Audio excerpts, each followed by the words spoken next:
ওং ব্রহ্মণ্য দেবায় গো ব্রাহ্মণ হিতায় চ জগদ্ধিতায় কৃষ্ণায় গোবিন্দায় নমো নমঃ। প্রবচন। পঞ্চমহাযজ্ঞ কি? এই পার্থিব জগতে, অর্থাৎ আমাদের এই জগৎটাকে বলা হচ্ছে পার্থিব জগৎ। আছে নেই, এই পার্থিব জগতে সমগ্র সৃষ্টি রক্ষার্থে যে কর্ম, তাহাই যজ্ঞ। যজ ধাতু থেকে যজ্ঞ কথাটা এসেছে, অর্থাৎ যজনাত্মক কর্মই যজ্ঞ। অর্থাৎ এই সৃষ্টিকে রক্ষার্থে যে শাস্ত্রীয় কর্ম, তাহাকেই যজ্ঞ বলা হয়। মহর্ষি মনু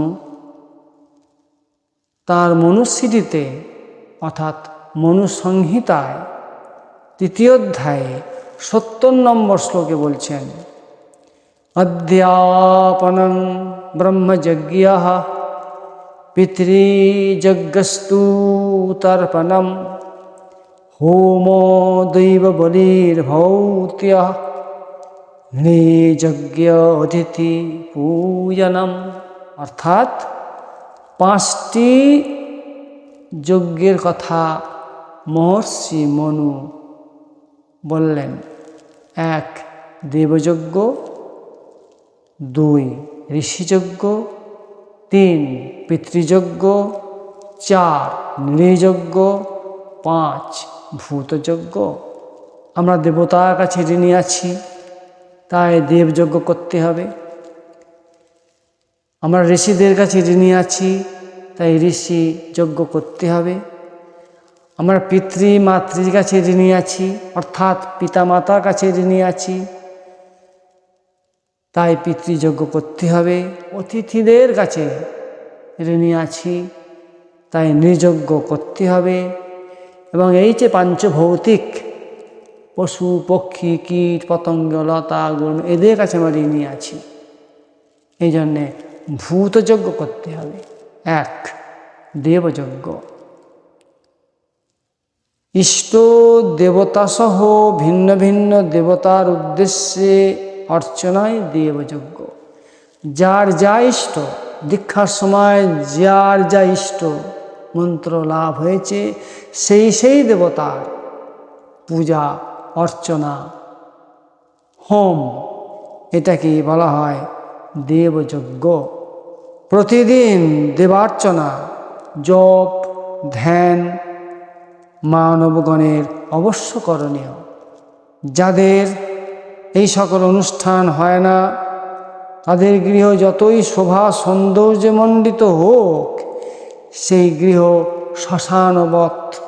নিয়মিত দেবযজ্ঞের অনুষ্ঠানে মানব দিব্যভাবকে প্রাপ্ত হয়। দেশ জাতি সমাজ দৈব সম্পদে সমৃদ্ধ হয়। এছাড়া দেহ ইন্দ্রিয় মন পবিত্র হয়ে ওঠে। অশ্বমেধ বাজপেয় কাবেরী রাজসূয় প্রভৃতি যজ্ঞগুলি কলিযুগে নিষিদ্ধ করেছেন মহর্ষি মনু। তো কলিযুগে কী করবো তাহলে? আমরা কলিযুগে আমরা তাহলে কী করব, কী যজ্ঞ করব? পূজা অর্চনা নাম, এগুলো তো যজ্ঞ।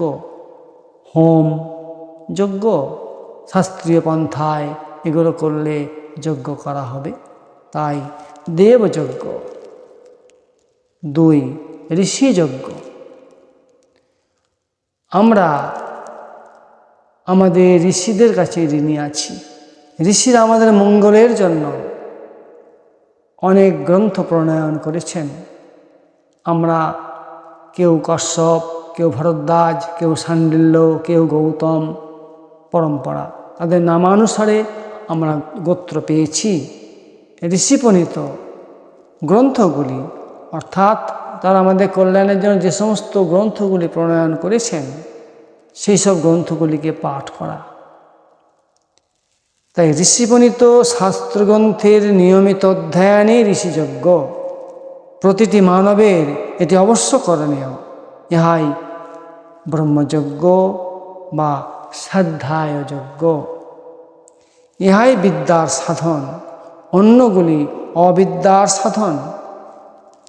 ব্রাহ্মণের পক্ষে বেদ বেদান্ত অনুশীলনে ব্রহ্মযজ্ঞ বা ঋষিযজ্ঞ, আর যারা অদ্বিজ তাদের পক্ষে রামায়ণ, মহাভারত, শ্রীমদ্ভাগবত আদি পুরাণ, বিভিন্ন পুরাণ, বিশেষ করে গীতার অনুশীলনে ঋষিযজ্ঞ, শ্রুতিপ্রস্থান, স্মৃতিপ্রস্থান ও ন্যায়প্রস্থান।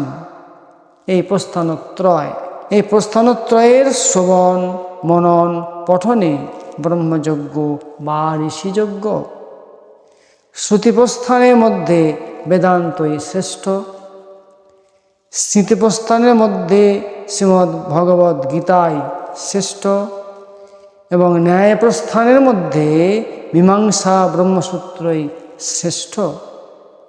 অধ্যয়ন, যজ্ঞ, দান, ধর্মের এই 3 স্কন্ধ শ্রুতি এবং স্মৃতির সহিত তুলনা হতে পারে। এই শাস্ত্র পৃথিবীতে কোথাও নাই। তাই রামায়ণ, মহাভারত, গীতা সমগ্র পুরাণগুলি পাঠ করলে আমরা ঋষিঋণ থেকে মুক্ত হব। এগুলি আমাদের প্রতিদিন নিয়মিত অধ্যয়ন করা উচিত। 3, পিতৃযজ্ঞ। আমরা সবাই পিতা মাতার কাছে ঋণী। পিতা মাতার স্নেহধারায় আমরা সবাই লালিত পালিত। তাই সন্তান সন্ততির কাজ তাদের এই পিতৃযজ্ঞ করা। পিতা মাতা তুল্যগণের সেবা যত্নই পিতৃযজ্ঞ। আর পিতৃযজ্ঞ হল শ্রদ্ধা সহকারে যথাসাধ্য শ্রাদ্ধ তর্পণাদি করা। শ্রদ্ধা থেকে শ্রাদ্ধ কথাটা এসেছে। পিতামাতার কাছে ঋণ শোধ করার জন্য আমাদের অবশ্যই শ্রাদ্ধ তর্পণাদি করা উচিত। যদি কেউ না করেন, পিতা মাতার কাছে ঋণ হয়ে রইল। ভগবান সমস্ত কাজ নিয়মে করছেন।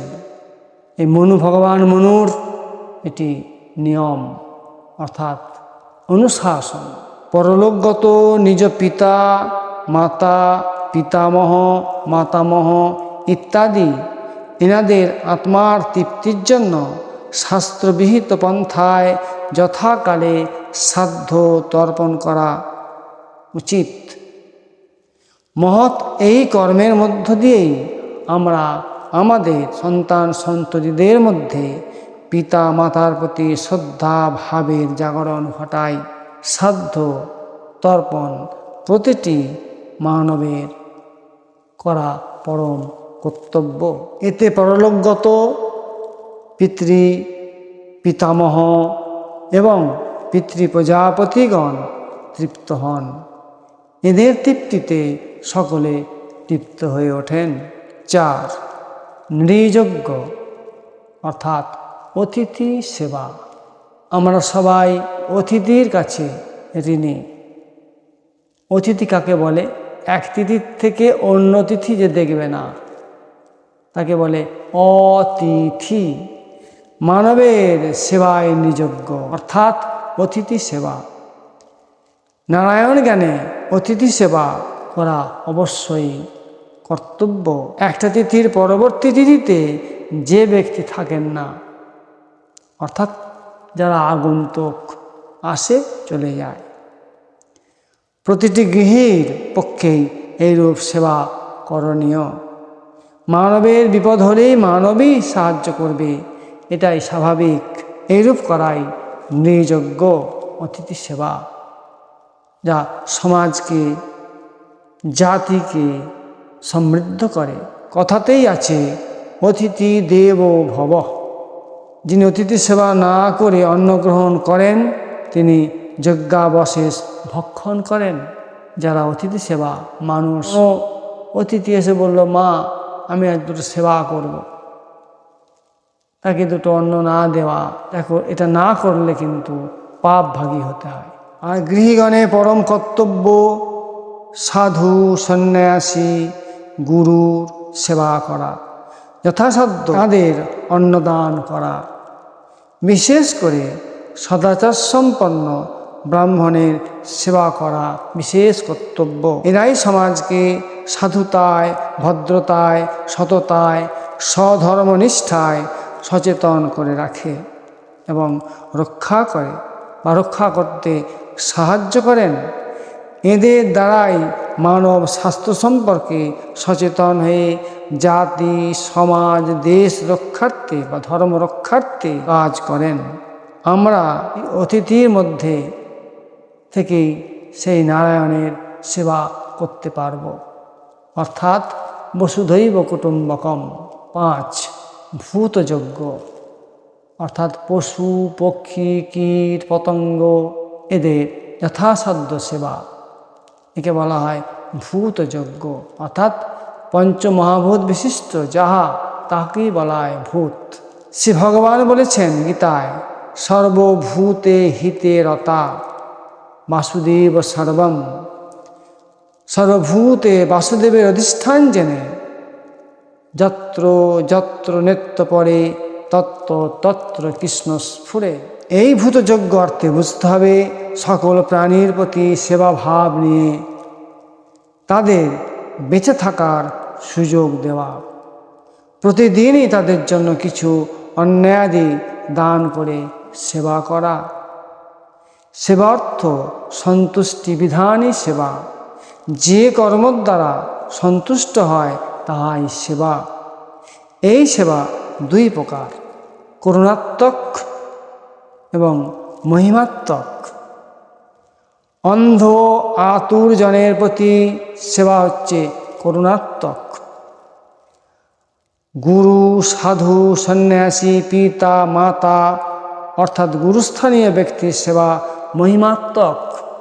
জ্ঞানী, সাধু, মহাত্মা গণের সেবা উপযুক্ত এবং শ্রেষ্ঠ পাত্র, অর্থাৎ জ্ঞানী সাধু মহাত্মার সেবায় যথার্থ উপযুক্ত এবং শ্রেষ্ঠ পাত্র, তাই ভূতযজ্ঞ।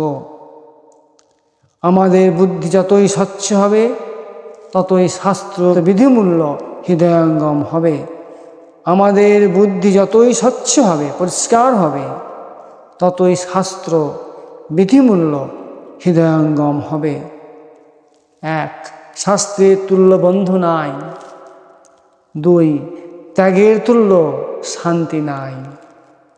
3 সেবার তুল্য ব্রত নাই। 4 সংযমের তুল্য সাধন নাই। এই 5টি যজ্ঞর কথা মনু বলেছেন। মনু আরও বলেছেন, সমগ্র মানব জাতির প্রতি মোর শ্রী ভগবান মনুর নির্দেশ। এই বিচিত্র সুন্দর সৃষ্টিতে মানব নিজে বেঁচে থাকবার জন্য সদা সতর্ক লক্ষ্য থাকে বা লক্ষ্য রাখে।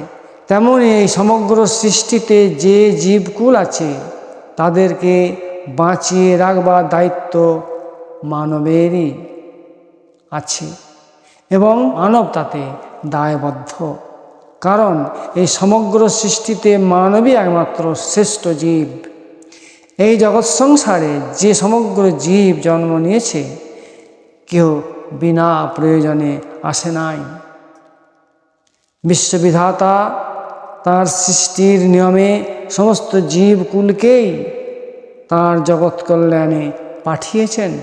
তাই সকল জীবই সবাই সবার মিত্র অর্থাৎ বন্ধু।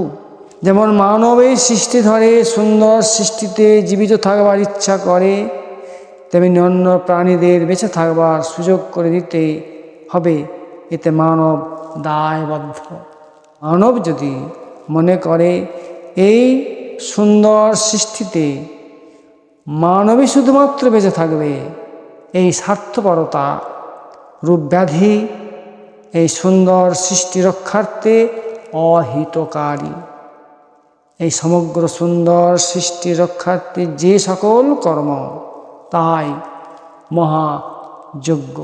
গীতায় শ্রী ভগবান 15 অধ্যায়ে 25 নম্বর শ্লোকে বললেন, লভন্তে ব্রহ্ম নির্বাণ মৃষয়াঃ ক্ষীণকলমষাঃ ছিন্নদ্বৈধা যততমানঃ সর্বভূত হিতে রতাঃ। যার সমস্ত পাপ দূর হয়েছে, সমস্ত সংশয় জ্ঞান দ্বারা ছিন্ন হয়েছে, যিনি সর্বভূত হিতে রতা হয়েছেন, অর্থাৎ সর্বভূতকে সমস্ত প্রাণীকে নিজের মতো দেখতে পাচ্ছেন, এবং যার সংযত চিত্ত নিশ্চলভাবে পরমাত্মাতে স্থিত, সেই ব্রহ্মবেত্তা পুরুষ শান্ত স্বরূপ পরব্রহ্মকে প্রাপ্ত হন। আমার শ্রীকৃষ্ণ চৈতন্য মহাপ্রভু বললেন, কৃষ্ণ অধিষ্ঠান জানি প্রতি জীবে দানিবে সম্মান। সমস্ততেই আমার শ্রীকৃষ্ণ রয়েছেন। এইভাবে সমস্ত জীবের সম্মান দিয়ে তাদের সেবা করা। আর আমার বিবেকানন্দ বলেছেন, বহুরূপে সন্মুখে তোমার ছাড়ি কোথা খুঁজিছ ঈশ্বর, জীবে প্রেম করে যেই জন সেই জন সেবিছে ঈশ্বর। জয় গুরু, জয় গুরু, জয় গুরু, জয় গুরু।